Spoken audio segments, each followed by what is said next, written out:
Hello and welcome to day 6 of my 13 days of Halloween movies. Today I'm talking about an underappreciated 80s movie, Soul Survivor. It is one of the least popular movies I have logged on Letterboxd, so let's get to it and see if I found a gem hidden away. Soul Survivor unfortunately has nothing to do with the best TV show ever, Survivor, but is instead about Denise, who was the only person to survive an airplane crash. In the time following her recovery, she feels as if she's escaped death and it is trying to play catch up. Some mythical force is trying to right the wrong of her survival by killing her. She gets romantically involved with her doctor, who explains away her suspicions as simply survivor syndrome. The visions start as she leaves the hospital, seeing a little girl with bloodshot eyes looking sick who won't react to Denise's call. A truck almost runs her over, but there wasn't anyone in it. The mystery subsides for a little bit, but eventually she encounters another sickly person with these yellowish bloodshot eyes who just stares at her. Her theory is that she was supposed to die, and this is the universe giving her that sign.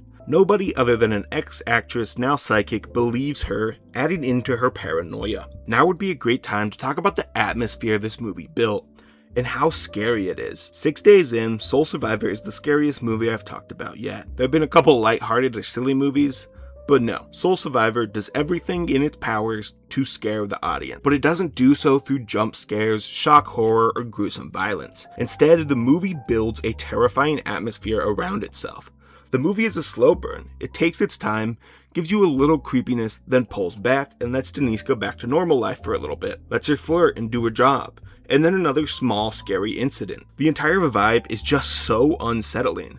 There's a clear sense of dread this movie plays with, makes you sit in the idea that something bad is coming, makes your stomach turn at the thought that Denise will die, without throwing you into the deep end of that and showing you other people's death for the first half of the movie. It is brilliant. The horror elements are just people staring at Denise for a large section of this. Dead people standing. Soul Survivor didn't need anything more than that to be scarier than other movies that are trying way harder than it. It goes to show you that careful building of atmosphere can be a horror movie's greatest strength. The other great strength of this movie is that it leaves room for all of this to be Denise's paranoia for a while. For the first half, nobody else sees any evidence of what Denise is talking about. It leaves that door open that Denise is just imagining this all as a trauma response for her surviving. Maybe she really does have survivor syndromes and has gone mad. Adding another layer of fear that resonates with me. A level of psychological fear where the mind can create memories and eat itself alive.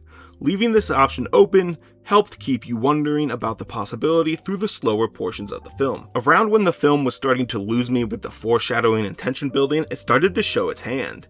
Denise's friend was drowned and Denise barely escaped. The man she had identified as the attacker had been dead for several days, crashing his car and not being found until the morning after the attack. The police dismiss her because you can't be attacked by a dead body. Her doctor boyfriend goes to see a friend of his that works at the town morgue to investigate this dead body. That friend reveals the police have made a mistake in their filed reports. There was no way this man died in his car because all the blood had run down to his legs. His body had spent an extended period of time upright, and several other bodies, like a little girl that died at the hospital, have been found the same way. Brian finally believes that Denise has been telling the truth, and what he assumed were her hallucinations were real dead people trying to kill her. Denise is attacked again, Brian dies trying to save her. Out of option, Denise tries talking to the sidekick that prophesized her death, only to be confronted by a zombie that shoots her. So yeah, Soul Survivor is a deeply haunting crawl towards the inevitable. Death comes for everyone, there is no space, there is no workaround, and there is no cheating it. A fun time for the whole family. If you can invest in Denise's slow unraveling and the atmospheric tension, this is bound to work for you. But I could see people calling it dull or boring.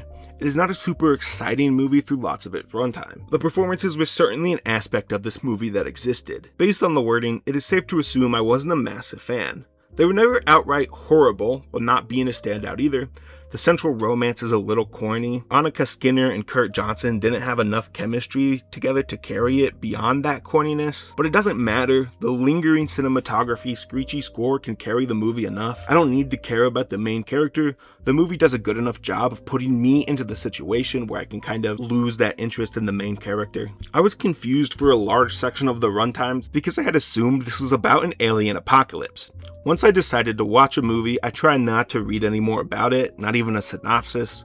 For this series, I just went through lists like best horror movies, forgotten horror movies, influential horror movies, and I found this one, put it on the list, and forgot about it. Came back a month later, and the poster gives me mad Alien vibes, only to be shocked that it isn't like that at all. Why make your movie poster look so much like an alien if you're not gonna have aliens in it? On a large scale, this movie is about how death comes for us all, but it also warns against doctors' tendency to not believe women and their problems. A movie about the bias inherently baked into our medical systems. There's one final scene I haven't talked about yet. At the morgue, the guy is questioning why all these bodies have the blood draining to the legs. How could the police be this wrong every time? Until one of the bodies rises up from the dead one final time to kill him.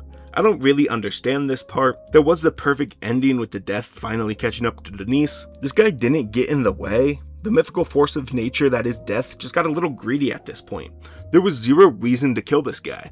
Maybe to protect it from being found out, but it's like a mythical godlike entity, I think, and nobody would have believed any of the finding this guy came to either way. It just feels a little messy to end it on this instead of the better ending that they had right before it. Hope you enjoyed the video. Come back tomorrow at 9 AM Eastern for a bit of a bigger movie. One your parents have heard of. It would be appreciated if you liked and subscribed. Thanks for watching.